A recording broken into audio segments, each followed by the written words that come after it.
Alrighty, so welcome back, guys. This is Reverse Elos, and today I want to be talking about some of the new things that are going to be coming in this next patch. This is going to be patch 1.77.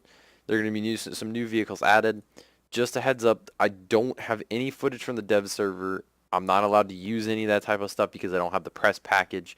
Please forgive me, but for now, I'm going to be talking about some of the different vehicles and making some visual references to other tanks. Don't actually have any of the tanks quite yet because the patch is not out. This is a pre-patch little notes roundup that I've collected from looking at the dev server, looking at gameplay, looking at some history on some of these tanks. Uh, all these numbers and all these different values that I claim are all subject to change. The dev server is a test server. Nothing is final as soon as they add it. So anything that I say that you may see different in the future is gonna happen. I imagine there's something that they're gonna change that I've said that is gonna be totally wrong. Just don't give me too much flack for it. I did my best for my little roundup. But without further ado, on to the descriptions. Alright, so for the different vehicles that are going to be added in this patch, I'm going to start with the Americans, and I'm just going to go across all the way to the French. Uh, and I'm going to give a general area of where they're going to be, how much they're going to cost, what the aspects behind the tank are. I'll do a full video on this, or a more in-depth video on this later, but this is just a pre-patch, kind of like a roundup. For these tanks. But the first thing that I noticed that was going to be added was the M1 Abrams, and that's at least the thing that I'm most excited for because I've already got the MBT. It will be a direct line off of the MBT 70. It's going to have a 105 millimeter gun. It's going to have the standard composite armor, which is not the best, but it can absorb a pretty decent amount of those shells. And it helps reduce the shrapneling from those high pen kinetic rounds, and pretty much stops the heat rounds, unless you have, of course, the hot missiles. Those can go. I'd say those can go through it, but you have to hit it just right. But the M1 Abrams is going to be a solid tank, in my opinion, for this new patch. It's going to be a mobile tank with an extremely good gun, at least where it's at, and for what rounds it could potentially have in the future. Right now in the dev server, we have two rounds that are both just kinetic penetrators. They're both armor-piercing, fin stabilized, discarding sabot. And I don't believe either of them are depleted uranium rounds. I don't believe that they're going to give the depleted uranium rounds to the Abrams. Now, that's not to say they won't, but I don't think they will, in my opinion. I think it would be a little too much for this early stage of these new tanks coming out. I mean, the MBT is getting very, very close to modern, and then you have the T-64, which is very modern, and then you're putting the M1 Abrams, the T-64B, the Leopard 2K, the Challenger 1, the MX-30 Brennus. You have a lot of these very, very modern tanks appearing that are a little scary, in my opinion. For the Abrams, I think it's going to be a good tank. It's going to be mobile. It's going to have good armor. It's going to have a good gun. It's going to be exciting to use. I think it's going to be fun. I think it's going to be like the MBT. You can get into a match. You can die. You can get out of the match. You can go right into the next one. And if you're lucky, you can get right back to the same position, and if not, a better position in the next game. But it is a very, very soft thing. That's the one thing that the MBT does not do well in, is this armor. It has, I mean, of course, on the outside, it doesn't look like it has any armor at all. You see 38 millimeters, you get scared. But then you have these spaced armor plates. And it can stop 200 millimeters. I mean, that's not great, but it's decent. It can stop 200 millimeters of pen right there. It can also stop 320 on the turret, which is a lot. I mean, that's a decent sized round for kinetic and a decent amount of chemical, 280. Now, that's not to say it does always do that, but that's just at least its maximum value. That's like if it can potentially stop up to 320, and it can stop up to 280. But sometimes it fails at even doing that. Sometimes it lets things through that it shouldn't, but I mean that's just part of the armor design. It's not in detail enough. All we get is this little window.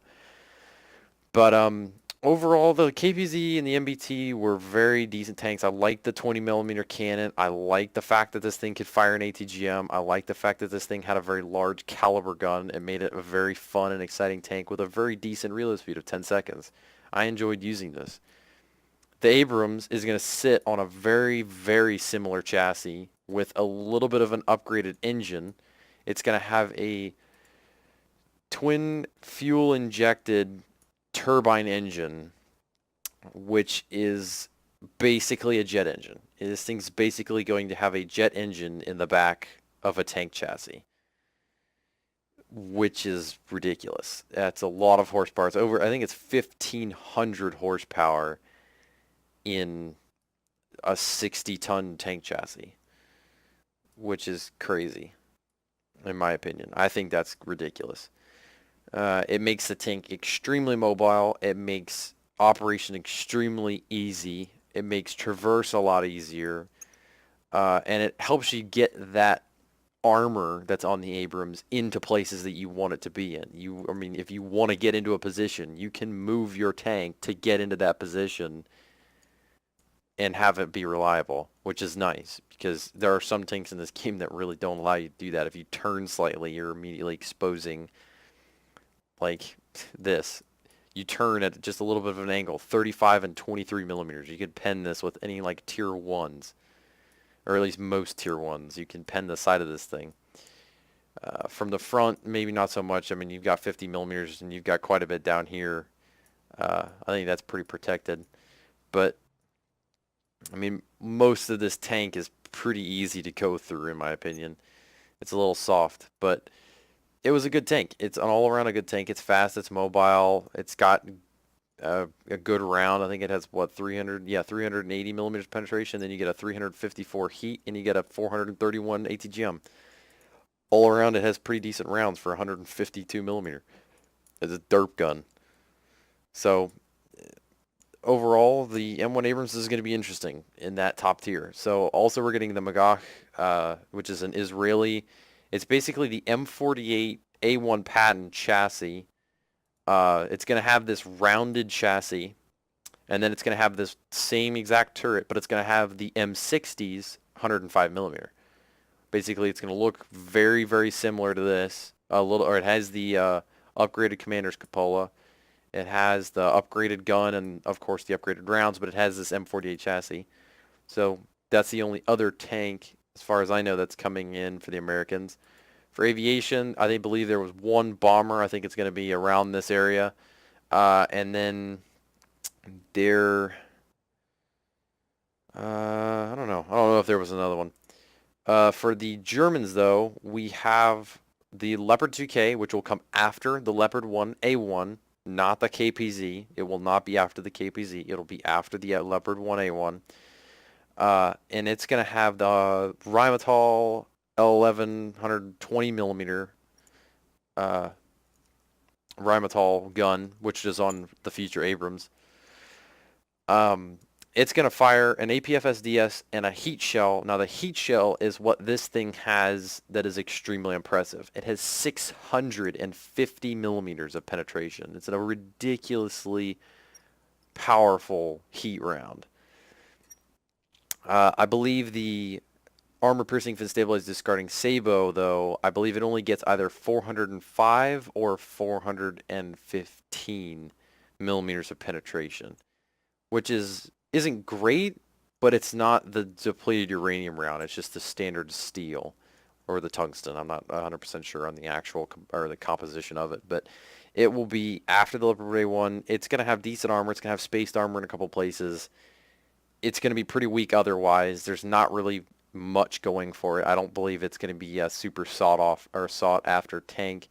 If anything, it's going to be sought after just because of its gun. It's going to have the 120 millimeter Rheinmetall, and it's going to have that ridiculous heat shell. But other than that, I really don't see myself going for that. I mean, I might try and maybe get some of these high-tier Leopards. One other thing that they're going to change, though, is they're going to give this Leopard, right now it only has the Sabo, the Hesh, and the heat fin stabilized. they're going to add the armor-piercing, fin-stabilized, discarding sabot for this gun, which is nice because this thing had the pitiful 330 millimeters penetration. I'm not 100% sure what the penetration value is on the Leo 1A1's armor-piercing, fin-stabilized, discarding sabot, but if it's anything like the rest of the 105 millimeter guns, I believe it's going to be around. I think it's going to be around like the M60 AOS, and it's. Oh no, this one doesn't have it. I think it's just a Rise. Let's see. Does this? This has got 321, so that's not comparable.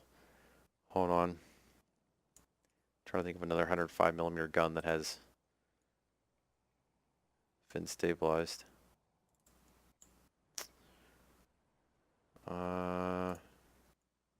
Maybe. No.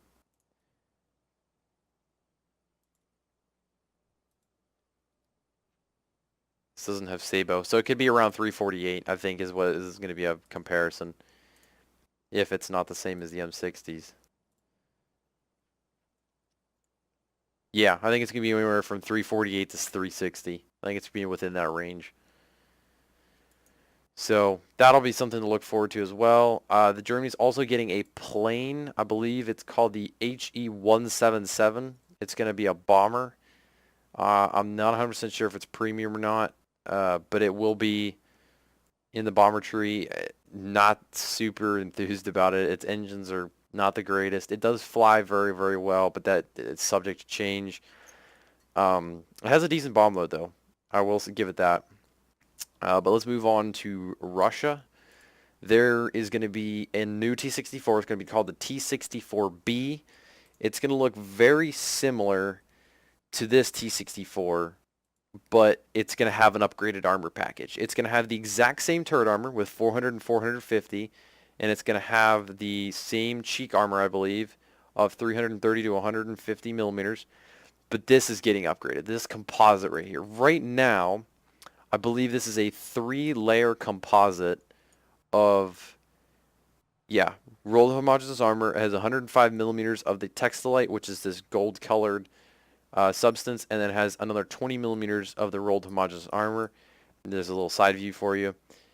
It has a little gap in the top, and we'll talk about that in a second. But right now, this is the best protective armor in the game as a armor package, let's call it.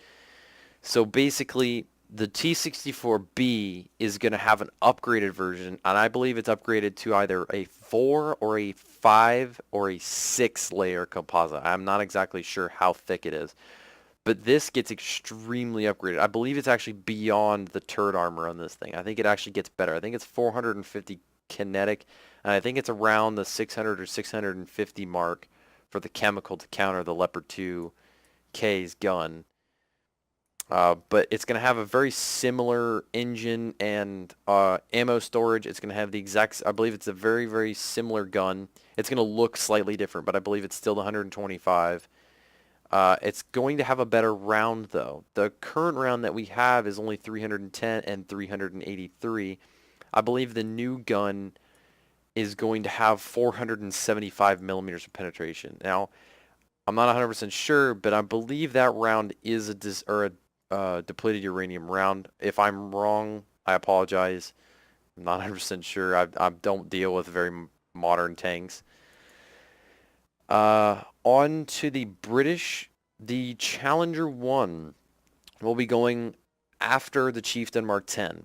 It will be a main battle tank, just like the rest have, but it's going to have a new turret design. Currently, the most powerful turret goes to this guy with some crazy armor. This can stop 450 kinetic and 500 chemicals. This isn't going to stop the Leopard 2K's gun, but it sure does a good job. This is the Stillbrew plus the turret's frontal armor. So it's got a pretty strong package for the upper mantlet there. That's a very, very strong mantlet. I think the only weak spot's right here around that gun breech. Yeah. Still the 280 and 200 and 220 on the top. Still isn't the best, but, you know, You can only get so much. But right now, this is the current MBT, and I'm going to use some big examples off of this as to be weaknesses that I also noticed on the Challenger. One thing I noticed with the Challenger, the upper frontal plate actually has a composite armor on it this time. But one problem is there's a box that's like right here. It's called the driver's port. It doesn't have any composite on it at all. And it's huge. It's right under the turret ring. I mean, it starts like at the neck of the turret. It comes down, and it's just a little box. But there's this big flat box that's right here that has no composite armor on it. It's very, very weak. Any round that hits that, I noticed was going straight through. There was nothing that could stop it. There was just nothing there to stop it. And another thing, the composite armor wrapped a little bit around the front edge of the lower plate, but most of this lower plate had the same problem. It's only like 76 or it's in the 70s for its thickness. It's got no composite armor and it's super super thin again. So this is going to be it's going to be another sniper tank.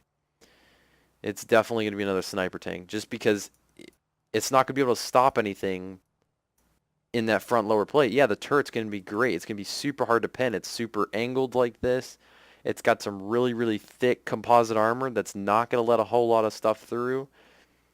But it's going to lack in that front lower plate and that big, huge box and that really soft mantlet again. And that's just tough for these British tanks because anything and everything can go straight through that, no problem. Now, the mantlet might be a little bit tough, but you're going to take out the cannon breech. Even if you don't kill crew members, you're still killing everything inside this cannon breech. You're going to hit the cannon breech, and if you're lucky, you might even get some ammo. I don't know. I'm I'm looking forward to the Challenger. I think it's a cool tank, but in armor standpoint, it lacks. It lacks major. Now, I mean, everybody has a different opinion, but that's just my opinion on it. I love the Challenger. I think its armor is just really not that great. The turret is beautiful. Love the turret design. Love the armor of the turret. But they just needed to put more in the bottom of the tank. But anyway, on to the French. We have two new tanks that are coming to the French. There's going to be a premium AMX-30, so it's going to be the predecessor to this one. It's literally going to be the exact same tank, except I don't believe it has the commander's machine gun, and the 20 millimeter is not in the. It's not going to be in the turret at all. There's no 20 millimeter. I believe it's only a 7.62. You're still getting the 105. You're still getting the exact same armor you see here. It's going to be an identical tank. It's just going to have no 20 millimeter, and I don't believe it has a commander's machine gun. I believe it only has a 7.62 in the barrel. It has the exact same rounds as this. It has the 360 millimeter heat. It has the high explosive, and I believe it does have the smoke, if I remember correctly. Nothing super special in that, in my opinion. The one thing they are getting, though, that's a bit of an upgrade, is they're getting another version of the AMX-30B2. It's this tank. Yeah. It's the AMX-30B2. I don't believe it has these boxes anymore. I think they got rid of those, but they did add a massive amount of ERA. I mean, it's everywhere. There's ERA all over the place. And I mean, if you can just get this, it's all over the front. It wraps all the way around to the back edge of the turret on both sides, and they have new smoke grenade stacks. So you can see the smoke grenades back here. There's about a 12 or a 15 pack of smoke grenades that sticks up on either side of this turret. So it's going to have a lot of smoke grenades, I imagine, at least from the way it looked. So that's going to be another thing. If you just want to get an idea for what the ERA looks like, this is the MBT Rise with its explosive reactive armor. And basically what this armor does, I mean, you can see it in the armor standpoint, it says that it has a very low effective. But if you go into the X-ray, this can stop 370 millimeters of kinetic munitions if it's been hit directly. So you hit this with a heat shell, and if it can stop 370 millimeters of that heat shell penetration and keep it from going into your tank. So overall, this is a pretty effective armor for like low-level heat shells. In my opinion, it's a cool addition to tanks, It could be placed a little bit better in my opinion, but I mean, it does pretty good at what it does, so I'm not complaining. I haven't actually got to test out the M60 Rise yet. I'm looking forward to doing that in the future. I have some Golden Eagles set up for the M1 Abrams and a couple of the other vehicles that are going to be coming out. But other than that, I will make another video that is very similar to this, but I'll go in more depth and you'll actually get to see the vehicles um, for when the patch comes out. Again, this is going to be patch 1.77, and I would estimate that it's going to be coming out within the next week and a half or 2 weeks. Hopefully it comes out sometime early next week. That way I have a full week to play it when I'm off, and I can just really get you guys solid gameplay of me grinding for it, and even maybe some gameplay of me having it. I may get lucky, and I may get some really good matches and get some good points, and may even end up bagging myself an Abrams or a Challenger 1 or a Leopard 2K, and you never know. Anyway, without further ado, I think that's going to be it. Remember to please like and subscribe. And also, if you're new to my channel, I do a tank request series that you might have seen in some past videos that I've done. If you would like, in this video, leave a comment on 2 vehicles, a plane and a tank, within a general range of each other. If you don't want to do that, that's perfectly fine. But please leave me something. I will love to try to see if I can't grab that combo and maybe play it out for you guys. I enjoy doing these videos, and I enjoy seeing the feedback and how everything goes. I actually got myself an Airsats M10 with the winter event, so if you guys want to see that as well, um, be my guest. I love playing it. It's a lot of fun. If you guys want me to, I can go through each of these premium vehicles that I have or I don't have, and I can give you my honest opinion on them, whether they're worth it or not, whether they're playable or not, or whether they're even worth your Golden Eagles, your money, or whatever bundle you want to buy. But yeah, just leave me some feedback. Give me something to do. I will continue to make the Tank Request series videos if no one puts any comments down. I have had a couple friends help me out with that, and they've been giving me some stuff that they want to see just in their personal opinion. But you guys can drop anything. I mean, drop some tier 1s, drop some tier 6s. I don't care. Give me something. But everyone, I hope you have a great day, and peace out.